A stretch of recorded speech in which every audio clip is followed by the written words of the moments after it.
television.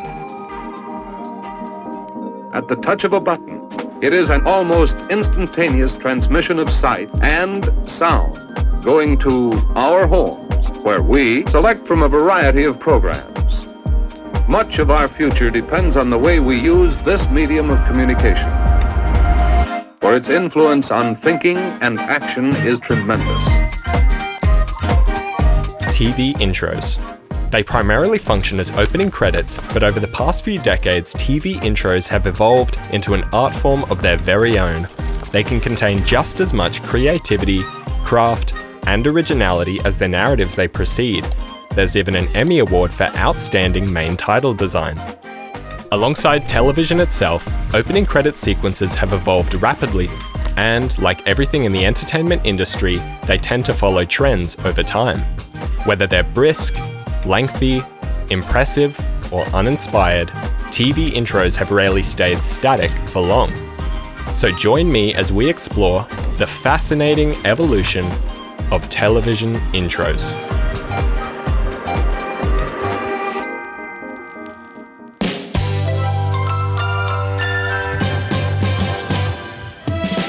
In the late 1940s, the post-war introduction of affordable home television sets birthed a new medium of visual storytelling, narrative television programming. Dramatic anthologies were among the first narratives performed on the small screen in the 40s, and live television theatre offered a brief respite from everyday life. However, these were not serialized narratives and provided little in the way of beloved characters that audiences could spend time with on a recurring basis. The first serialized drama actually appeared before the war in 1938, BBC's 6-episode miniseries Anne and Harold. It would take nearly a decade and one world war before American television followed suit, with the soap series Faraway Hill airing on the DeMont Television Network in 1946. While footage from the show is nearly impossible to locate today, it did not feature opening credits. The landscape of ongoing television series would change in 1949 with the release of the first major adventure series and the first show to feature a recurring title card, ABC's The Lone Ranger. The program instantly oriented viewers in the world of the American Old West using a simple, repeated title over footage from the show. It also included a short catchphrase and an iconic adaptation of Rossini's William Tell Overture, which, though not written specifically for the series, became inseparable from its identity. Like the most effective opening credits, The Lone Ranger was instantly recognizable and boldly announced itself to families gathered at home. It was rudimentary, sure, but instantly iconic. 2 years later, after a series of incremental improvements in opening sequences, one show would popularize the recurring intro among sitcoms, this time complete with its own theme music and visual identity. That show, beloved by generations and a pop culture touchstone for decades to come, was none other than I Love Lucy. I had a pretty interesting day today. Premiering in 1951, I Love Lucy helped popularize a simple, cost-effective method of presenting opening credits, a variation of the title superimposed over a still image. However, this wasn't the original version. When the show first aired, the opening sequence featured a brief animation of Lucy, Desi, and a pack of Philip Morris cigarettes, with hand-drawn lettering listing the two main stars and the show's title. Of course, by the time the show aired in syndication, people had realized that cigarettes could cook. During this era, television intros had to rely on the limited post-production technology available at the time, albeit with the efficiency needed to maximize TV programming. This is why the text was usually hand-drawn using one of several fonts the studio had at their disposal. Backgrounds were typically simple, either a flat piece of card or stock footage that networks could access affordably. Leave it to Beaver. The very next year, in 1952, the first show to feature expository narration in its opening credits aired. The Adventures of Superman. Faster than a speeding bullet. This intro felt like an extension of the show itself, rather than a separate element. Though it was mostly comprised of stock footage, it was the combination of the pieces that cemented it in popular culture.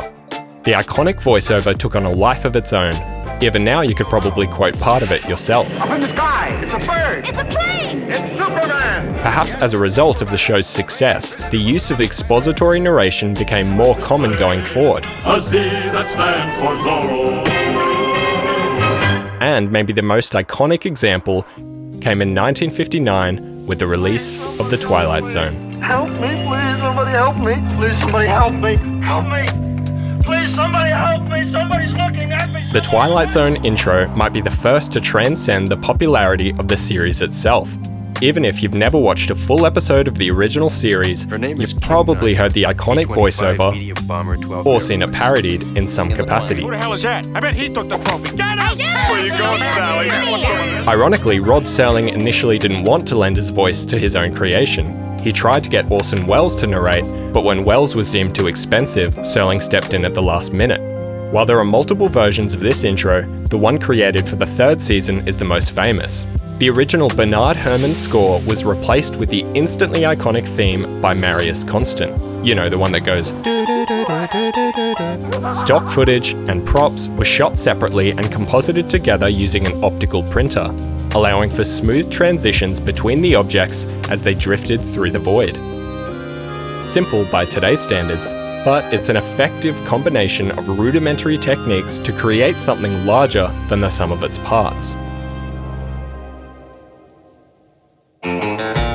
These are the voyages of the Starship Enterprise to explore strange new worlds. In the 1960s, TV networks refined the art of creating memorable intros.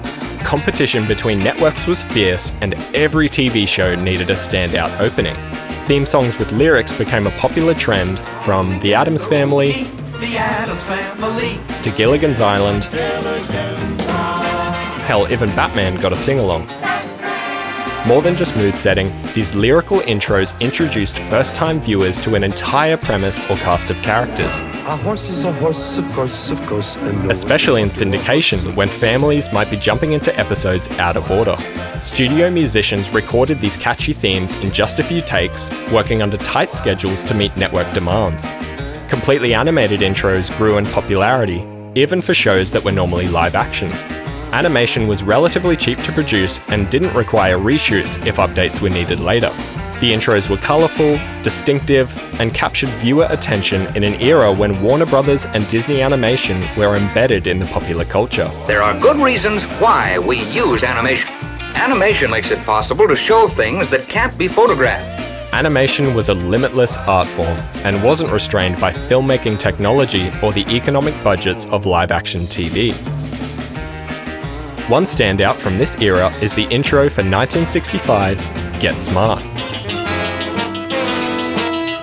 It's one of few live-action intros shot separately to the show and introduces the viewer to the character and comedic tone with efficiency. The way it incorporates credits is also impressive given the technological limitations of the time. The text is masked behind the closing doors so that it exists within the world of the show.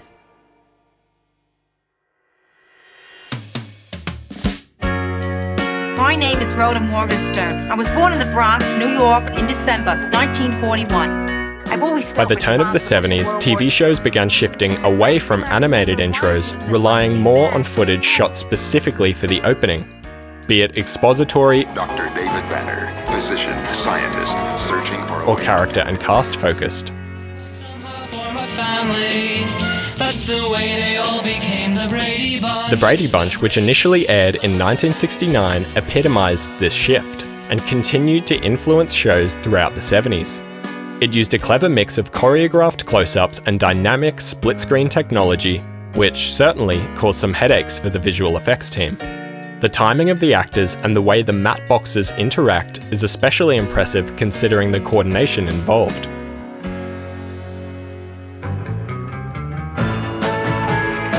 The intro for 1973's Kojak used a similar frame-within-frame approach, with repurposed footage appearing beneath matte frames.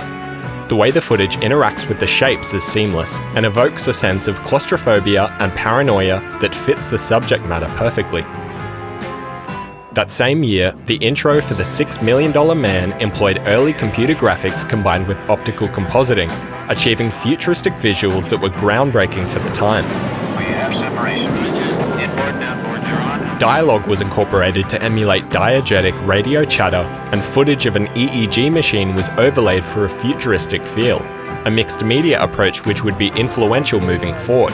I wanted someone to watch this show over and over again and still discover something new in the opening sequence. So I had no less than 4 or 5 layers of images going on simultaneously. 1978's Dallas and its opening credits employed the split-screen technique once again, this time being used to transition between aerial shots of Texas. If you have a problem, if no one else can help, and if you can find them, maybe you can hire the A-Team. By the 1980s, narrative TV intros were beginning to gain the recognition they deserved. The first award for Outstanding Main Title Design was awarded in 1976, and by the 80s, networks began outsourcing opening credits to specialized production studios. Miami Vice, for example, was produced with a budget far beyond most TV intros at the time. The studio poured tens of thousands of dollars into shooting footage on location in Miami, incorporating a music video aesthetic influenced by MTV's rise in popularity. America, see the music you want to see! I want my MTV. All right. More TV shows were incorporating post-production techniques to achieve a mixed media approach, such as the Super 8 aesthetic of 1988's The Wonder Years. What would you do if I sang out of tune? Since the show was set in the 60s, the production team aimed to create a nostalgic, home movie-style intro, one which should be familiar to fans of a more dangerous, dysfunctional family. Perhaps no TV intro encapsulated the decade better than Knight Rider when it premiered in 1982. The rise of synths in mainstream music allowed the composer, Stu Phillips, to work them into his score for a quintessentially 80s future aesthetic. To this day, I mean, I've got it on my telephone as an answering machine, so every time the phone rings, it goes... Dun, dun, dun, dun, dun, dun, dun, dun. Clever post-production matting was used to composite clips from the show into the dashboard of KITT, the Knight Rider vehicle.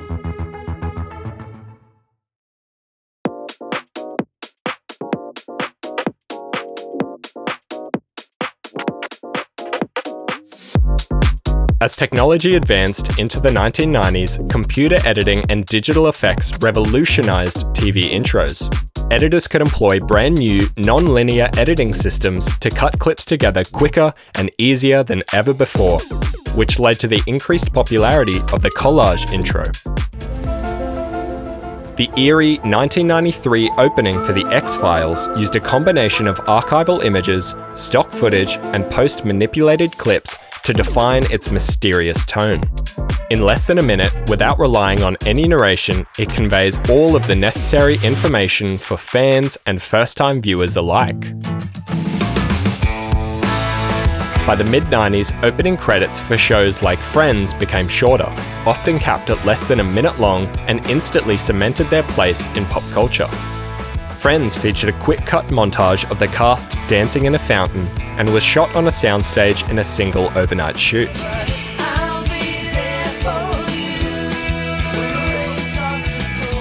The intro for 1997's Buffy the Vampire Slayer embraced digital manipulation, combining clips from the show with text and a quintessentially 90s theme song by Nerf Herder.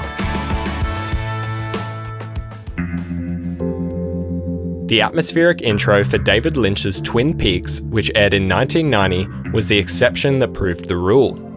It was broadcast at a staggering 2.5 minutes long and stood in stark contrast to the snappy, attention-grabbing opening credits that were popular at the time. The intro was composed entirely of hypnotic imagery filmed in Snoqualmie, Washington, which doubled for the fictional town. The footage is overlaid with glowing green text, likely achieved using analog compositing methods. The beautiful score by Angelo Badalamenti engages the viewer not by worming into their ear, but by whispering in it.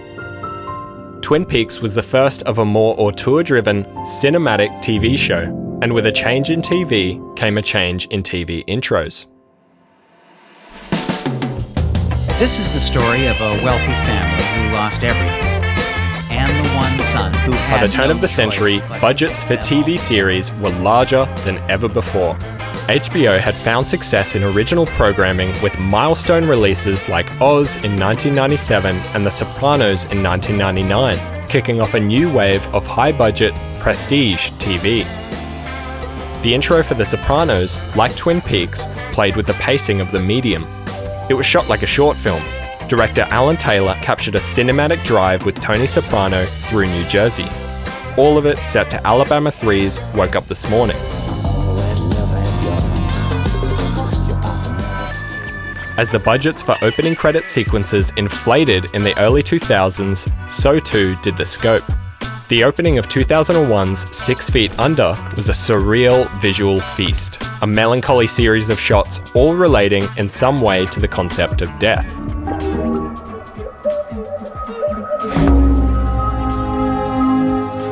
Dexter's intro from 2006 explores the macro details of his morning routine in a montage of sharply composed close-ups. The opening credits for True Blood just 2 years later introduced a disturbing collage of on-location and archival footage, placing us in the Louisiana setting. And the funny thing about these intros, they were all created by the same company, Digital Kitchen.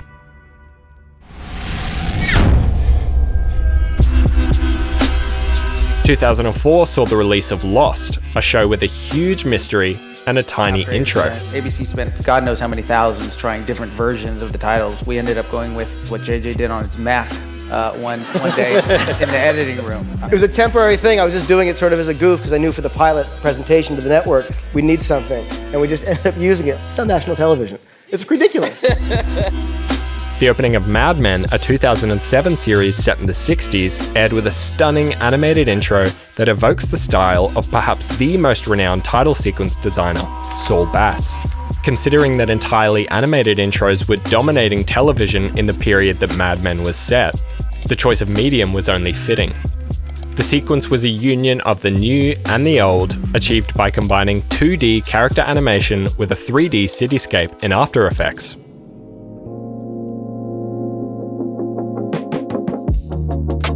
In the 2010s, 3D animation became a viable production pipeline for TV intros. More and more specialized production companies were established, all of them evolving the craft in unique ways. One of these design studios, Elastic, would eventually produce several of the most influential main titles to come, including what many hail as the TV intro of the prestige era, Game of Thrones. When HBO's fantasy series thundered onto small screens in 2011, its intro not only acclimated us to the world of Westeros, but contained the world within. We didn't want to do the traditional thing where it's a parchment map and it's flat. We really wanted to do something very different and very elaborate and complex that sort of mirrors how complex this world is that we're representing in the title sequence. The diorama-style opening sequence even won Elastic their first Emmy for Outstanding Main Title Design. It signaled a forthcoming industry shift that would birth some of the most wholly original television intros to come.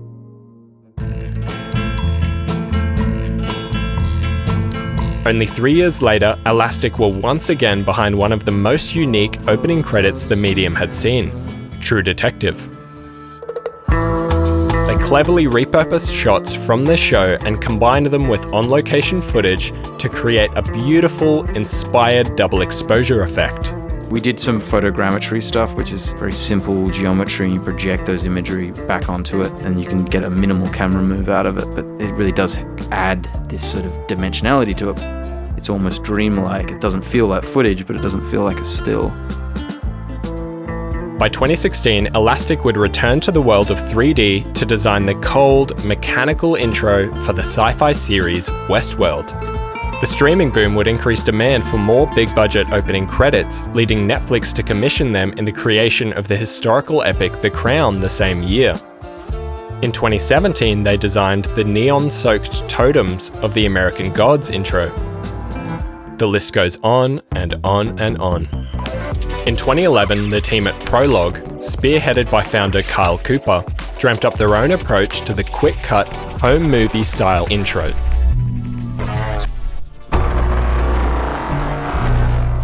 The first season of American Horror Story set a new precedent for horror on television, and so too did its main titles.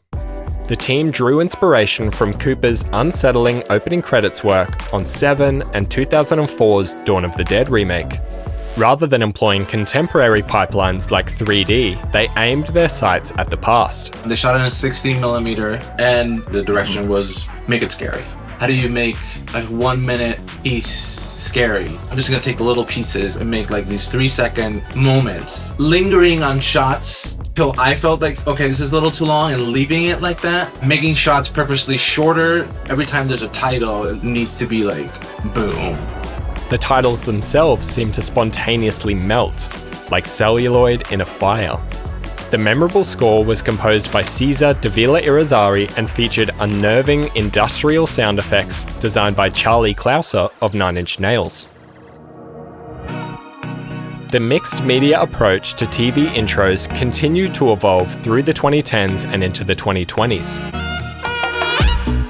2015's Narcos combined archival footage, stock, and new material to convey the cross-continent surveillance state of the 80s. Maps, postcards, and crime scene photos burst into life in an eclectic and captivating title sequence. Remember Digital Kitchen, the studio behind the intro for 6 Feet Under? Yeah, this was them. In 2019, Digital Kitchen would breathe new life into the collage intro for the crime drama Godfather of Harlem. The team combined hundreds of historical images, designing and animating gorgeous mosaics that were representative of the clashing cultural and political atmospheres of the time.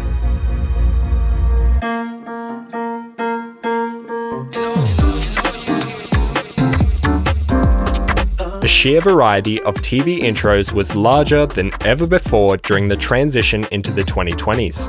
Stranger Things put a contemporary spin on a timeless concept, exploring the fine details of its title, not unlike the minimalist opening of Lost. 2018's Succession updated the home movie style established by the Wonder Years, also emulating the look of Super 8 film. The Leftovers brought stunning Renaissance paintings to life when it premiered in 2014. In 2021, Marvel's WandaVision lovingly spoofed decades of classic TV intros. See if you can spot the inspirations. 1+1 is family. WandaVision. The camera, everybody. 2022's Peacemaker took a comedic approach to its opening, referencing the fourth wall-breaking sing-alongs of the 60s and the glam rock of the 80s. And that same year, Ben Stiller commissioned the creation of a unique title sequence for his equally idiosyncratic new sci-fi series, Severance. The gorgeous, intricate main titles for Severance are perhaps the best example of how contemporary technology has changed the way intros can be made. For one, the animation was all created by a single person, Oliver Latter, aka Extraweg. Yeah, you know, I saw this guy on Instagram called Extraweg. He had this weird animation of like babies coming out of a brain and like turning into jelly. And I thought, this is amazing. And so I reached out to him, and he hadn't done an opening credit sequence, but it felt like his vibe was right for the show. So he designed and animated the series of hypnotic renders to match the clinical look and mind-boggling subject matter of the show. The detail is incredible, the set pieces singular and complex. Extraweg collaborated with typography artist Teddy Blanks to complete the credits, which were then scored by composer Theodore Shapiro.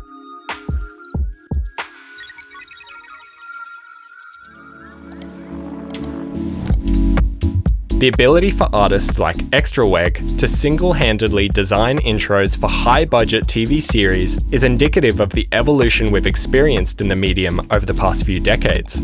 Opening credits have developed from simple title cards into short films of their own, showcasing the collective talents of dedicated production companies and individuals. There are more TV intros than ever before, each one inviting us in with a design, scope, and a style that's one of one. So as opening credit sequences continue to evolve alongside TV, pay close attention. Maybe think twice about fast-forwarding through the intro next time you fire up your current binge. because there's a world contained within the titles. We create the texture, the backstory, the visual quality that's going to follow in the show.